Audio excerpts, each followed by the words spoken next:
Hey guys, Mighty Flame here, coming back at you with another Raid Shadow Legends video. We're going to do a champion guide today on Tormin the Cold.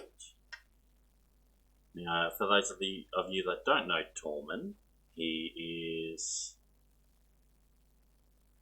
in the Dwarf faction, Dwarf Legendary, Void, and he's a defense champion.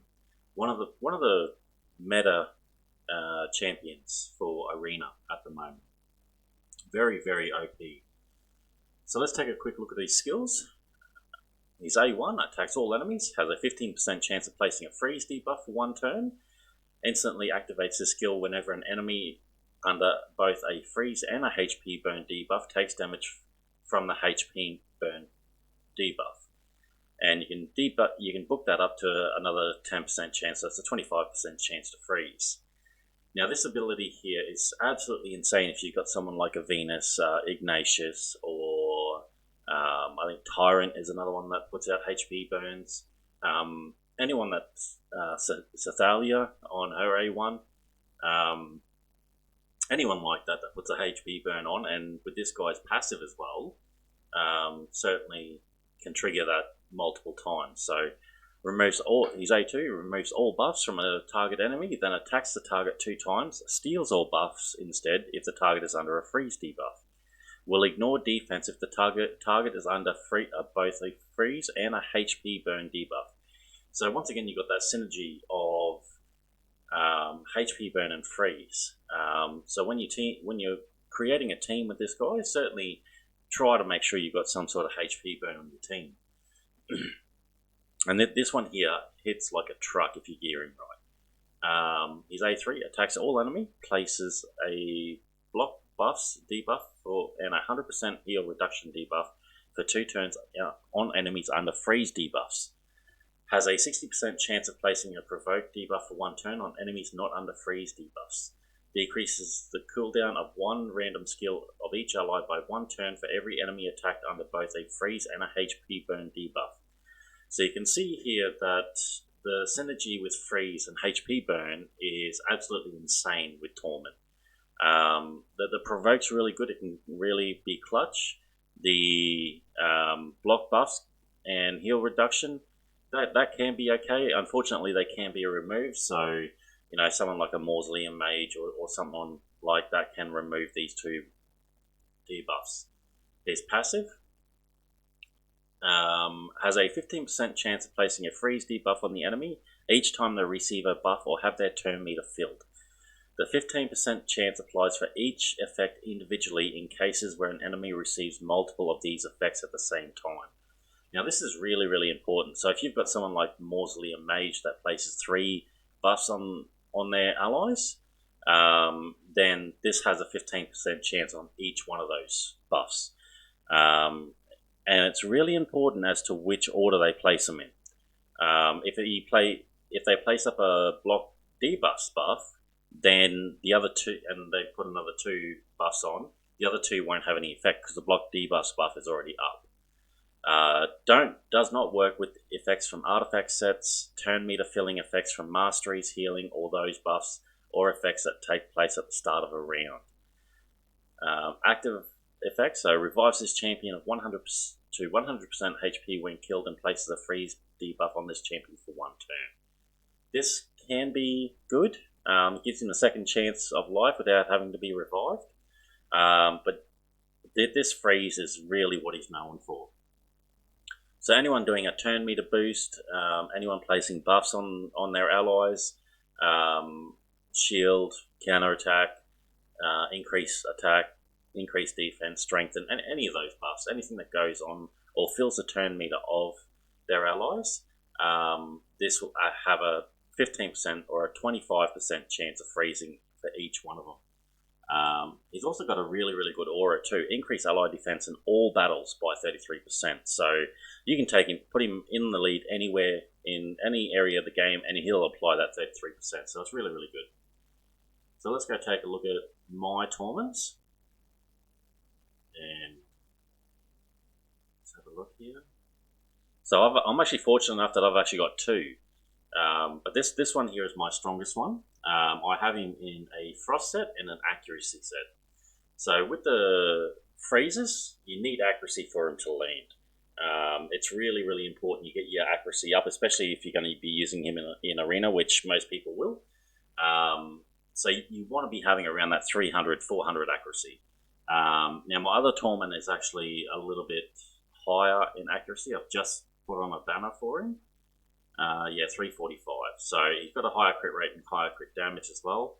HP is lacking, but yeah. So as I said, you need that accuracy. You really, really want that accuracy to land. Let's have a look at his masteries. So because I only use him in arena, I don't bother with any of the attack or the offense tree. You want to go down the defense and support tree. Support tree, of course, for more accuracy. And Evil Eye. Evil Eye is really good. Law of Steel you can get if you want to. There's not really much use of it unless you're putting speed sets or the accuracy set, which is what I have. That's why I got Law of Steel there.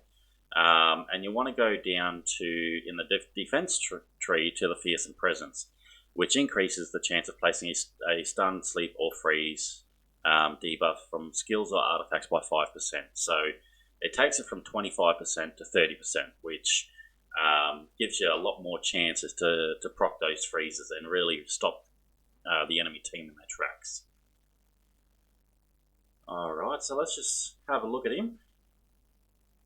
Now, he can help you in dungeons. He can certainly take him in Dragon Slayer, because Dragon Slayer is the easiest. He can certainly help you get through the waves. Let's have a look to make sure I'm using the right one. So as you can see here, Tormin in the front will increase my ally defense in all battles by 33%. So I'm going to run this through now and just show you what he can do. So with the Apothecary that's on this team, with the speed boost that he gives and the turn meter boost, that will chance that what will proc that freeze. So I'm going to let them have a turn here. Just going to do a provoke. And we'll do that.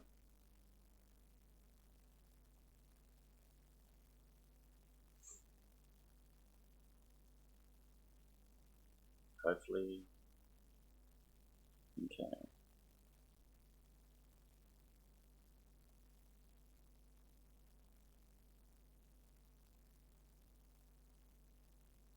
As you can see, that Apothecary there is frozen now, so he's out for the next turn. Now, we didn't really get to see the freeze proc there. Let's not boost or anything, let's just get them up.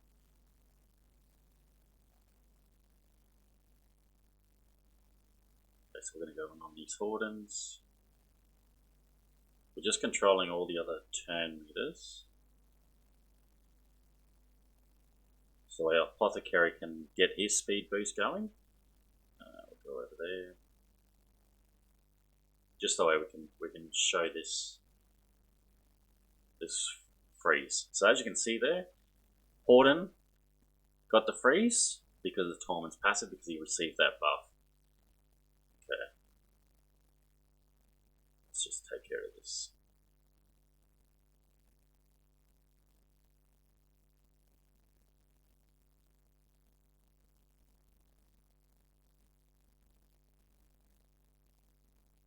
Just auto it out from here. So he can help you. He can help you through the waves. If you're struggling in dungeons or campaign, if you still need to get through Nightmare campaign or Ultra Nightmare, Nightmare, he's not really going to be good for the clan boss or any bosses. He can get you to the boss, and that's a big thing. If the rest of your team can take down the boss, like with the team that we've got set up here with Draco, Bad Owl, and Xavier, Tormin's not needed for the boss, but he can help us get to the boss. So and that's a really big thing. So we should just be able to crack him down. And there's almost.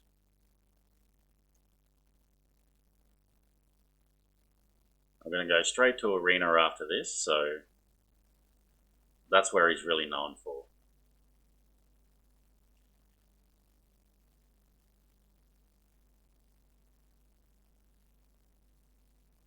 So in Arena, he's perfect for the 3v3 arena.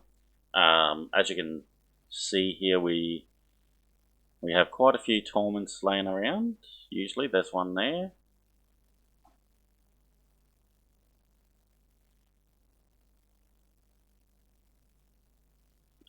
Normal arena. Okay, so there's one, there's another one. He's very, very popular due to the passive freezes, the ability to remove buffs, and just being able to provoke the enemies is absolutely fantastic. So anyone like an Arbiter, a Lysandra, Apothecary, anyone that's going to be placing buffs on their champions, this is where Sifi actually comes in really good, because she places the the block debuffs buff before all the other buffs. So, and that's really, really important. So this one looks alright. I'll have a go at this one. We need Tormin, so let's take her out. Now for Arena, we want to make sure that we've got the highest level accuracy Tormin. And as you can see, I'm going to be taking my Venus in, and between Venus's HP burn and Tormin's freeze, we should be able to see that that A1 proccing, or on a pretty consistent basis. So we could go through and decrease defense and weaken, but because they're going to do a turn meter boost, Tormin's going to try and freeze them. So I want to get the HP burns out as soon as possible.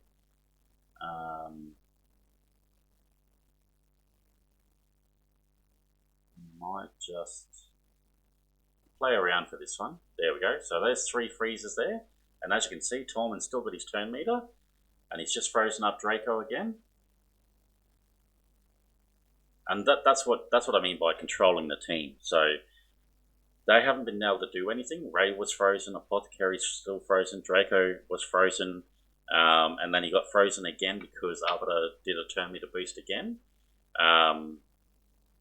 Now, because Draco and Apothecary are under the freeze debuff, they will receive the block buffs and the heal reduction.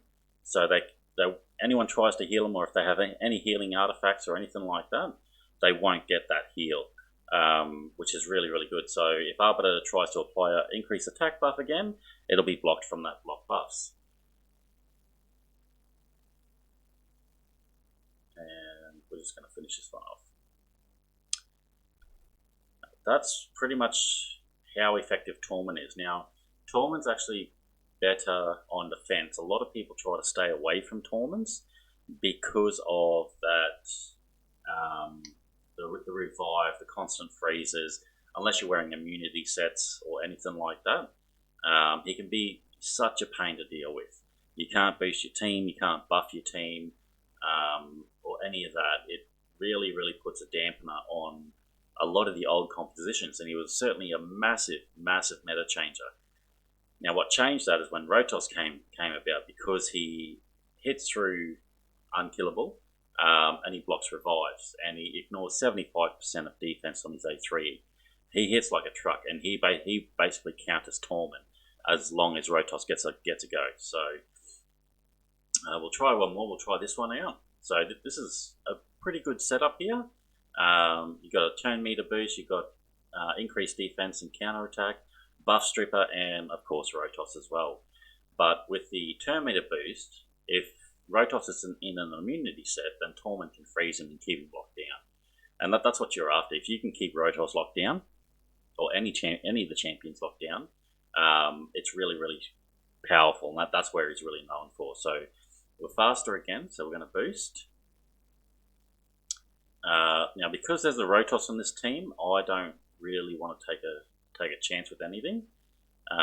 So we are going to reset cooldowns, and we're going to go and see if we can lay some provokes. Everyone knows if you give Rotos a turn, he can absolutely just one-shot your entire team just with the extra turns that he gets. So we're going to go like this. We're going to kill Rotos, get him out of the pitch as soon as possible.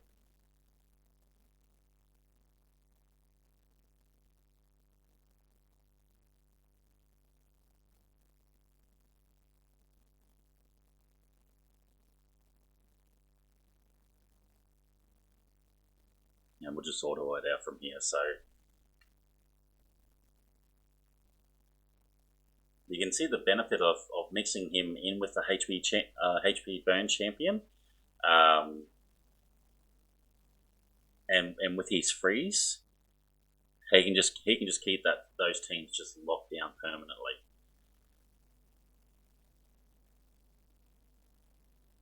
Oh, I don't want to buy anything.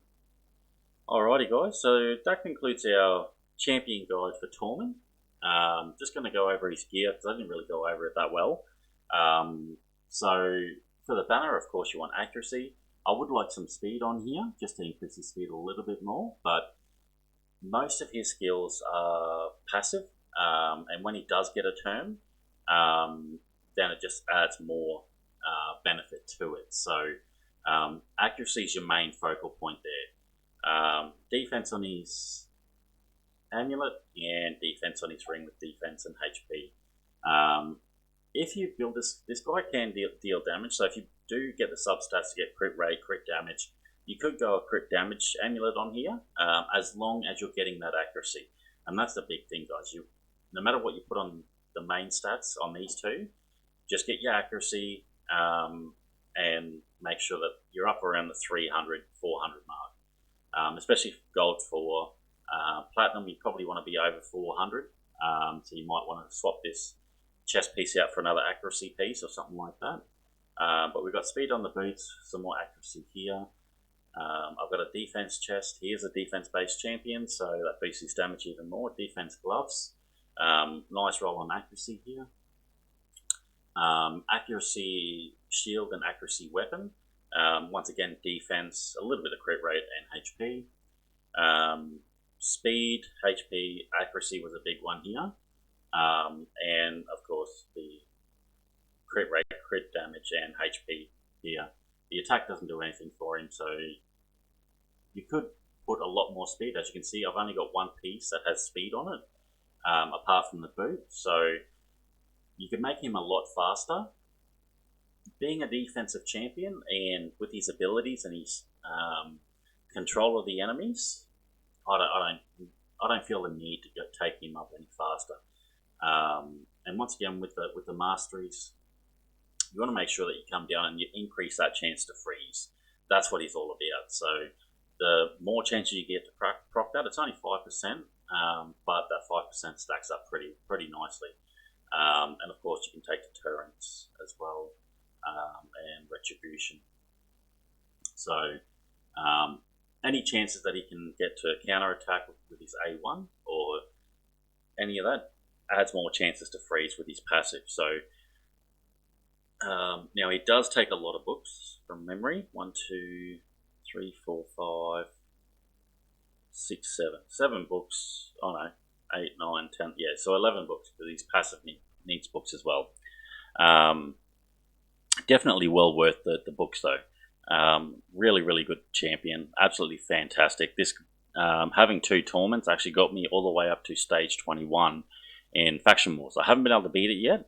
The boss, because he ignores defense, I'm going to have to re-gear all of my dwarves to have a lot higher HP, which is going to take their damage down a bit. And I don't have enough healing in that faction to be able to complete the stage 21. So, alrighty guys, that's my champion guide for Mr. Frost himself, Tormin. Yeah. we're going to wrap it up in this one, guys. If you enjoyed the content, if you enjoyed the video, and you have a champion request for any of the champions that you can see that I've got, be sure to leave a comment below, guys, and I'll get to it as soon as I can. Thank you and have a lovely day.